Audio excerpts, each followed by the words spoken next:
Bløød, my MVVs, welcome.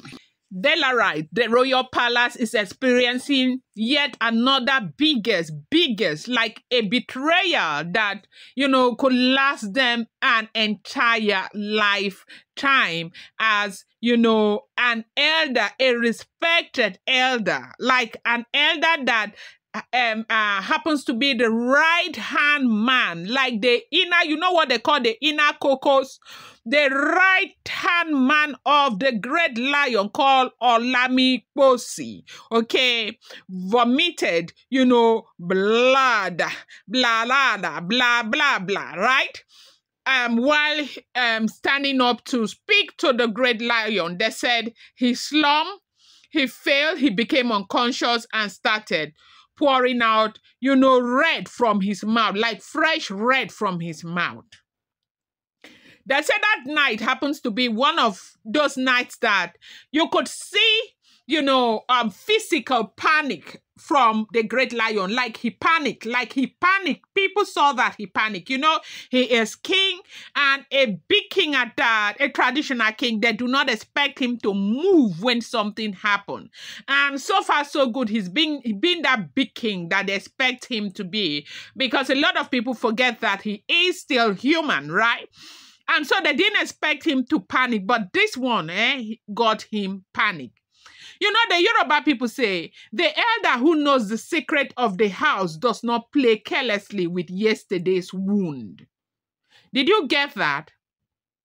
I cannot say this in Yoruba. I would have said it. Agba tioba mo itan ile. The elder who knows the secret of the house does not play carelessly with yesterday's wound. That night inside the royal council chamber of, Ile-Ife, silence fell like a heavy cloud. The great lion sat on his throne, surrounded by his inner circle of chiefs and elders. The meeting had been tense already. Matters concerning, the jewels return. Recently, one matter that has been, in their mouth has been the jewels return. How it changed from, we do not want her again. Who the hell is she? What is she coming here to do? Did she plan? I remember somebody asking Kabiesi the other time, did she plant her placenta here? Blah, blah, blah. So wanting her to return now. Human selfishness. As long as it's going to favor them, they could care less anything. Their own is let it happen. So they said it was, matters concerning the jewels return, the tension amongst, the Oloris, the disturbance with the Arunikoko and all of that. That was what the elders were deliberating on. Now they say Elder Olamikposi, the great lion's right-hand man, was seated just 2 chairs from the throne, as he had always been for years. His presence in any gathering represented the king's mind. If the great lion was the heart of the kingdom, Olamikposi is the pulse that kept it beating. He had served through storm and calm. The one man who could speak to the great lion like a father would to his son and still kneel in loyalty like a servant. This happens to be this man, very close to the Oba, as we are hearing, if that information is correct. Welcome back to my channel. It's your girl, Bløød. I bring you fresh and spicy gist from the sources still on the royals. How are you guys doing? I appreciate you so much. I love you. I share, my people. I hope that, your week seems to be going well. May God continue to bless you and grant you with all that you desire. Above all, long life, good health, and, financial blessings to meet your need. They say it was not just like, a normal council meeting. They really had to sit there because they had very serious issues to deliberate on. That this man, Olamikposi, is the great lion's confidant. his counselor, and the custodian of sacred. No one else could utter. Even the palace guard treated him with sacred respect. There were nights he would sit with the great lion till dawn, discussing not just royal affairs, but matters of destiny, the welfare of the palace, and even the mysteries of the ancestors. That was how deep their bond, that is, the great lion and this Olamic person, their bond was very deep. Now the elders took turns to speak in that meeting. Elder Olamiposo asked to give his opinion. His voice was calm, deliberate, filled with the authority of age and the weight of wisdom. Kabiyesi, with due respect, he said, leaning forward slightly, we must tread carefully with this recent development surrounding, the jewel and this Arun Ikokun. They said he didn't finish the sentence, so. He didn't finish the sentence. They said he started, like it was acting as if he was gasping for breath. But if you know, of course, we do know that when people are old, when they start acting as if they are gasping for breath, the first thing that comes to your mind is maybe an attack, a heart attack. People just ran to him to try to calm him down and all of that. And that was when one of the guards standing there ran to go and signal the palace doctor to come to the council hall. And then his eyes were wide open. Before you knew what was going on, Omo, as we are hearing, it's not a small thing. They said this man fell down.